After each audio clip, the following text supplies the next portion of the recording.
क्या इंडिया नाम संविधान से हटाया जा सकता है? क्या देश का नाम सिर्फ भारत ही रह सकता है? इस पर संविधान क्या कहता है और सुप्रीम कोर्ट ने इस पर क्या कहा है?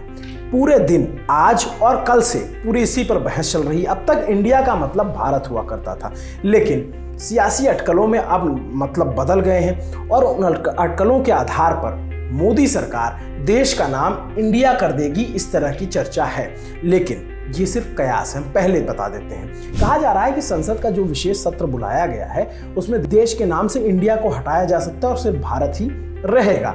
राष्ट्रपति भवन की ओर से G20 समिट के दौरान डिनर के लिए भेजे गए एक निमंत्रण पत्र में प्रेसिडेंट ऑफ इंडिया की जगह प्रेसिडेंट ऑफ भारत लिखा मिला और इसी के बाद ये चर्चा जोर पकड़ने लग गई। अब तक प्रेसिडेंट ऑफ इंडिया लिखा जाता था जैसे कि परिपाटी रही है। इंडिया के लिए भारत यानी भारत के लिए इंडिया लिखने में अब तक कुछ भी गलत नहीं रहा है। हालांकि तमाम कयासों के बीच सवाल ये है कि क्या जो संविधान के अनुच्छेद 1 में लिखा है उसको हटाया जा सकता है? अगर सरकार इंडिया नाम हटाना चाहे तो इसके लिए उसे क्या करना होगा? इंडिया या भारत, संविधान में लिखा क्या है? संविधान के अनुच्छेद 1 में लिखा है इंडिया दैट इज भारत, जो राज्यों का संघ होगा।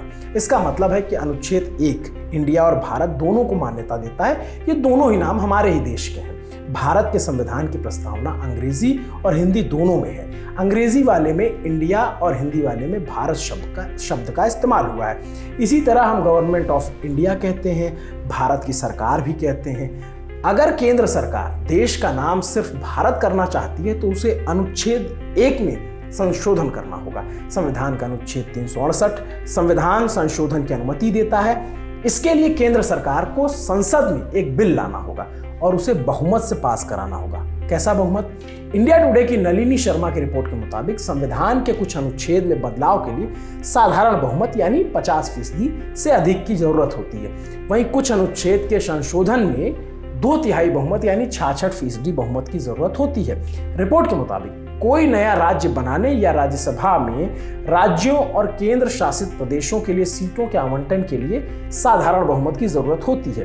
वहीं अनुच्छेद 1 में बदलाव के लिए 2/3 बहुमत की जरूरत होगी। नलिनी शर्मा की रिपोर्ट के मुताबिक देश का नाम सिर्फ भारत रखने की मांग सुप्रीम कोर्ट में पहले भी की जा चुकी है। मार्च 2016 में एक याचिका लगाई सुप्रीम कोर्ट में और उसमें कहा गया कि इंडिया की जगह सिर्फ भारत ही देश का नाम रखा जाए। ऐसी याचिका जब लगी तो उस समय तत्कालीन chief justice of India TS Thakur ने कहा था, भारत और इंडिया, आप भारत बुलाना चाहते हैं तो भारत बुलाइए, अगर कोई इंडिया बुलाना चाहता है तो उसे इंडिया कहने दीजिए।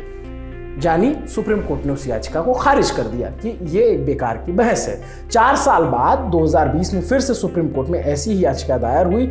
सुप्रीम कोर्ट ने दोबारा उस याचिका को खारिज कर दिया। उसके बाद एक और सोशल मीडिया पर कागज वायरल हो रहा है जिसमें प्रधानमंत्री के लिए प्रेसिडेंट ऑफ भारत लिखा हुआ है, लेकिन उस समिट है एशियन इंडिया समिट लिखा हुआ है। तो इंडिया का नाम उसमें अभी भी है, लेकिन प्रधानमंत्री के लिए प्राइम मिनिस्टर ऑफ इंडिया की जगह प्राइम मिनिस्टर ऑफ भारत शब्द का इस्तेमाल किया गया है। तो इस पूरे वीडियो पर, इस पूरे सुप्रीम कोर्ट की टिप्पणी पर और संविधान का जो अनुच्छेद है उस पर आप क्या सोचते हैं? और सरकार क्या अगर ये नाम बदलती है तो क्या वो फैसला सही होगा या गलत, उस पर आप क्या सोचते हैं? कमेंट करके जरूर बताइए। आपके लिए ये कॉपी लिखी थी हमारी साथी सुरभि ने।